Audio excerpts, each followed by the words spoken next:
Hello and good day, everyone. My name is Darlena Birch, MBA, RDN, and most importantly, public health dietitian. Welcome to my YouTube channel. Today, we're in my kitchen, aka Darlena's kitchen, where I talk about the science behind nutrition. One, because I'm a dietitian, and two, because I was forced into a chemistry minor. But who's bitter? Not me. In addition to talking about the science behind nutrition, I'm going to share some practical applications by preparing a simple recipe that you can make at home. Have you ever heard the phrase like oil and water?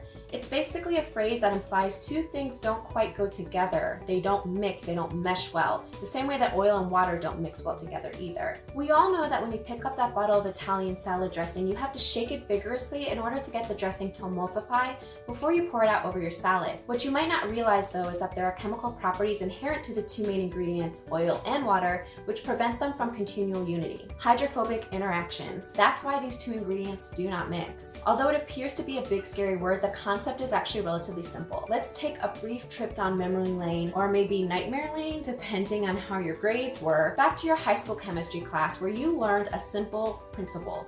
Like dissolves like.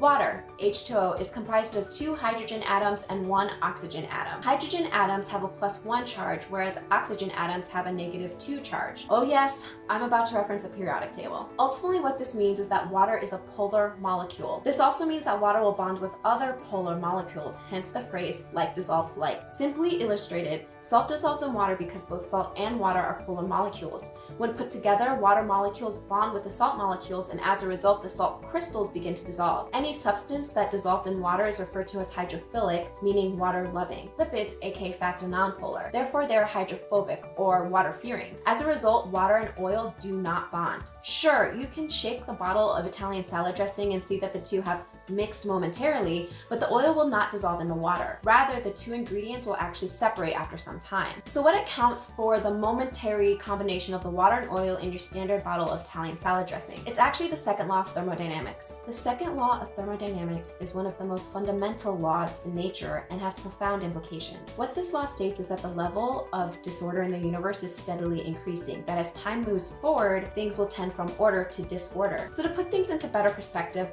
let's imagine that we all live in a bottle of Italian salad dressing. On one side you have the water molecules, and on the other side you have the oil molecules. Next, we all try to shake things up, and suddenly the water and oil molecules are all living together. For a brief moment in time, all of the water molecules are neatly arranged around the oil molecules. Things appear to be in order, and at first the water molecules say, yes, we're super open-minded to this, we're totally okay with it, and we can live in harmony with other types of molecules, no problems here, everything is peachy keen and dandy. But as time goes on, the water molecules begin to realize that maybe they prefer to be with other molecules of similar origin. Maybe they like seeing other water molecules around and could do less with seeing the oil molecules on their side of the bottle. Eventually, a few water molecules move out of their oil-filled neighborhood.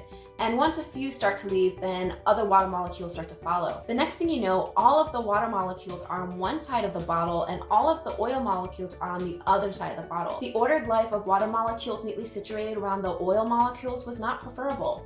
Rather, the disordered existence of water on one side of the bottle and oil on the other side is more desirable for the water molecules. And that's why you always have to shake that bottle of Italian salad dressing before pouring it on your salad. So you're probably wondering about the relevance of the Italian salad dressing analogy. Darlena, why should I care about hydrophobic interactions versus hydrophilic interactions? It's actually because of vitamins. I spent the last 3 episodes talking about macronutrients, but now I want to move on to micronutrients. You see, our bodies require a variety of other molecules and ions for proper function, and these nutrients, which are required in much smaller amounts, are known collectively as vitamins and minerals. With regards to vitamins, there are fat-soluble vitamins and water-soluble vitamins. This means that some vitamins can be absorbed in the presence of water, whereas others need fat in order for the body to absorb them. Now, vitamins are organic molecules that are needed in trace amounts to help catalyze many of the biochemical reactions in our body. The word vitamin derives from the words vital amine because the first vitamins to be discovered contained an amino group in their molecular structure. Now, there are 13 vitamins that are essential for normal growth and health in humans. Surprise, surprise, but plants and bacteria have the enzymes necessary to synthesize their own vitamins. Animals, however, do not have the ability to synthesize vitamins and must therefore consume them from the diet. The one exception is vitamin D, which humans can synthesize from cholesterol if we get enough sunlight. Thus, humans obtain vitamins by eating plants, but we can also obtain vitamins from eating meat and animal products from animals that have consumed plants as well. Now, the 13 essential vitamins don't have any particular structure in common, nor do they share a common function. Generally speaking, vitamins don't provide chemical energy or act as biochemical building blocks for the body, but many vitamins, especially the B vitamins, assist enzymes and activities ranging from vision to growth. So back to the two types of vitamins, water-soluble and fat-soluble. I first want to focus on discussing the water-soluble vitamins. Water-soluble vitamins can easily enter the bloodstream by diffusion, since the stomach contents, extracellular fluid, and blood plasma are all aqueous solutions. Now, as I discuss vitamins, I'm going to talk about their individual specific roles within the human body, and then discuss foods that are good sources of said vitamin. So first, we're going to start with vitamin C. Vitamin C is a coenzyme used for collagen and antibody production, hormone synthesis,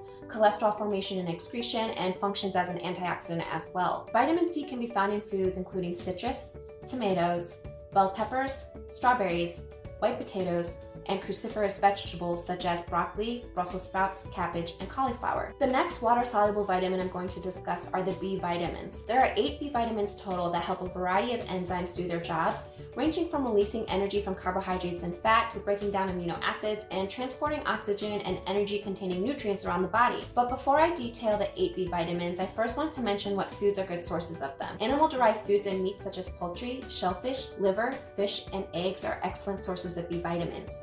Whole grains, lentils, beans, and potatoes are also good sources. Green leafy vegetables are particularly high in folate, which is a B vitamin I'll discuss in a moment. The first B vitamin I'm going to discuss is vitamin B1, also known as thiamine. Thiamine has antioxidant, erythropoietic, mood modulating, and glucose regulating activities. Vitamin B1 reacts with adenosine triphosphate to form an active coenzyme, thiamine pyrophosphate. Now, thiamine pyrophosphate is necessary for the actions of pyruvate dehydrogenase and alpha-ketoglutarate in carbohydrate metabolism and for the actions of transketolase, an enzyme that plays an important role in the pentose phosphate pathway. Vitamin B1 plays a role in intracellular glucose metabolism and may inhibit the action of glucose and insulin on arterial smooth muscle cell proliferation. Vitamin B1 may also protect against lead toxicity. The next vitamin I'm going to talk about is vitamin B2, also known as riboflavin. Vitamin B2 is used in tissue respiration, in the metabolism of carbohydrates, amino acids, and fats, and in the growth and repair of body tissues, blood cell development, and iron metabolism. Vitamin B3, also known as niacin, works in the body as a coenzyme with more than 400 enzymes dependent on it for various reactions. Vitamin B3 helps to convert nutrients into energy, creates cholesterols and fats, creates and repairs DNA, and exerts antioxidant effects. Vitamin B5, also known as pantothenic acid, releases energy from food and manufactures coenzyme A, which is needed for the breakdown of fats and carbohydrates.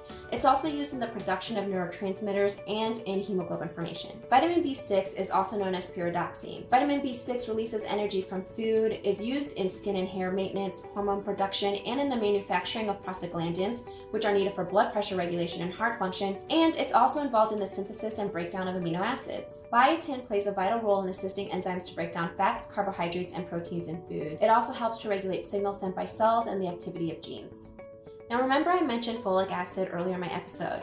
Now vitamin B9 is folic acid, and it helps to form DNA and RNA and is involved in protein metabolism. Vitamin B9 plays a key role in breaking down homocysteine, an amino acid that can exert harmful effects in the body if it's present in high amounts. Folic acid is also needed to produce healthy red blood cells and is critical during periods of rapid growth, such as during pregnancy and fetal development. For women of childbearing age, I cannot stress this enough, but it's important to try and take a daily multivitamin or supplement that contains at least 400 micrograms of folate daily. So the last B vitamin I want to talk about is vitamin B12, also known as cobalamin. Cobalamin is necessary for hematopoiesis, neural metabolism, DNA and RNA production, and carbohydrate, fat, and protein metabolism. B12 improves iron function in the metabolic cycle and assists folic acid in choline synthesis. Now I'm going to move on to fat-soluble vitamins. Fat-soluble vitamins need to be consumed with dietary fat in order to be absorbed. The first fat-soluble vitamin I'm going to talk about is vitamin A, also known as retinol. Vitamin A is vital for vision, the growth and repair of epithelial cells, embryonic development, myelin production, and other membranes, and for immune system enhancement. Foods that contain high levels of vitamin A include many fortified breakfast cereals, juices, dairy products, and other foods.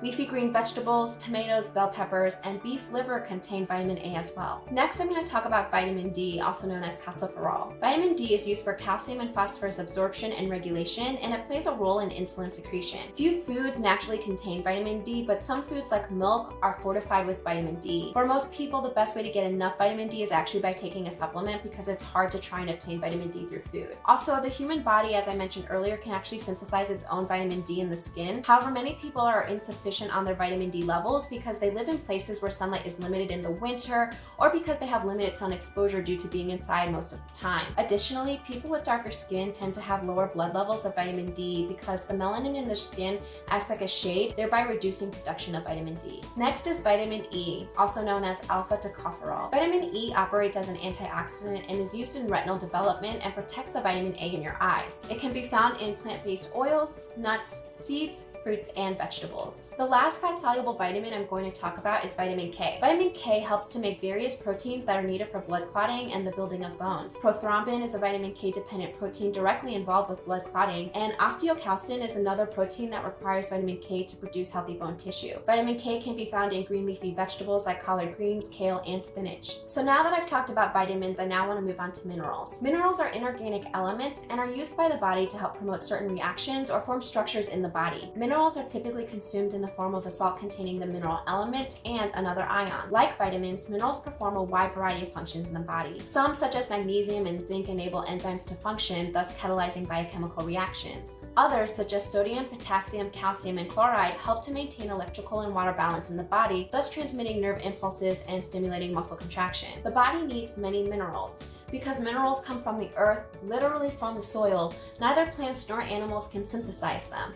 Therefore, all minerals needed by the human body are deemed essential. Essential minerals are occasionally divided up into two categories: macrominerals and microminerals. But don't let these terms fool you because both groups are equally important. It's just that microminerals are needed in smaller amount than macrominerals. Therefore, the amounts needed in the body are not an indication of their importance. Now, there are 7 macrominerals needed by the human body. The first one I'm going to talk about is sodium. Sodium is needed for proper fluid balance, nerve transmission, and muscle contraction. Food sources of sodium include processed foods which possess large amounts of sodium, table salt, and soy sauce. Small amounts of sodium can be found in milk, breads, vegetables, and unprocessed meats. However, sodium is a macromineral that most Americans don't need to go out of their way to consume, as it is quite ubiquitous within the American diet. Chloride is another macromineral that is needed for a proper fluid balance and is used for the creation of stomach acid. Chloride can be found in table salt and soy sauce. Large amounts can also be found in processed foods, whereas smaller amounts can be found in milk, meats, breads, and vegetables. Potassium is next, and it's important for proper fluid balance, nerve transmission, and muscle contraction. It can be found in meats, milk, fresh fruits and vegetables, whole grains, and legumes. Calcium is a macromineral that's important for healthy bones and teeth. It helps muscles relax and contract, and it's important in nerve functioning, blood clotting, blood pressure regulation, and immune system health. Milk and milk products, canned fish with bones, fortified tofu and fortified soy milk, greens, and legumes are good sources of calcium. Phosphorus is a macromineral that's important for healthy bones and teeth. Phosphorus is found in every cell and is part of the system that maintains acid-base balance. Meat, fish, poultry, eggs, milk, and processed foods all contain phosphorus. Now, magnesium is found in the bones and is needed for making protein. Magnesium is also important for muscle contraction, nerve transmission, and immune system health. Nuts and seeds, legumes, leafy green vegetables, seafood, chocolate, artichokes, and hard drinking water are good sources of magnesium. The last macromineral is sulfur, which is found in protein molecules. Because sulfur is found in protein molecules, it occurs in food as part of protein. Therefore, meats, poultry, fish, eggs, and milk are good sulfur sources, along with legumes and nuts. I'm going to end today's episode talking about the 9 microminerals, the first one being iron. Iron is part of hemoglobin, which is the protein found in red blood cells responsible for carrying oxygen throughout the body. Iron is also needed for energy metabolism. Organ meats, red meats, fish, poultry, shellfish, egg yolks, legumes, dried fruits, dark leafy greens, iron-enriched breads and cereals, and fortified cereals are all good sources of iron. Next is zinc. Zinc is in many enzymes and it's needed for making protein and genetic material.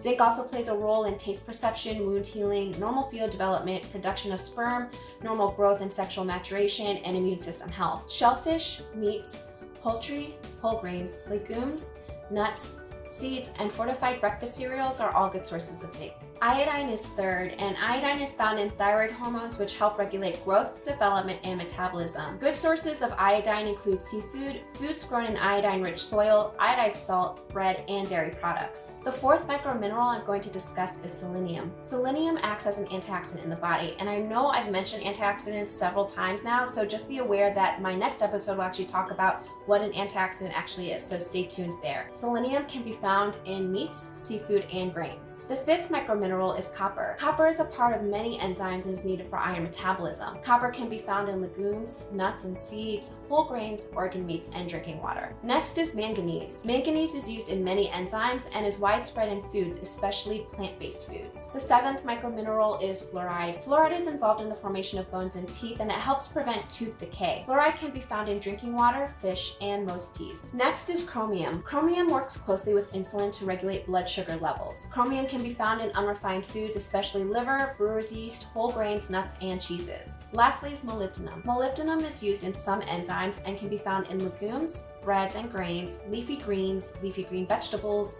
milk, and liver. So that's it for micronutrients. Now that I've discussed the vitamins and minerals that your body needs, let's go to my kitchen and prepare a micronutrient-rich dish. Thank you for joining me today. If you like what you see, please smash the like button and subscribe to my YouTube channel. And remember, you are your own best advocate. Feed your body well, nourish your soul, nurture your mind, and nutrify your spirit. Remain true to yourself and never forget that every second forward is another opportunity to be a better version of your past self.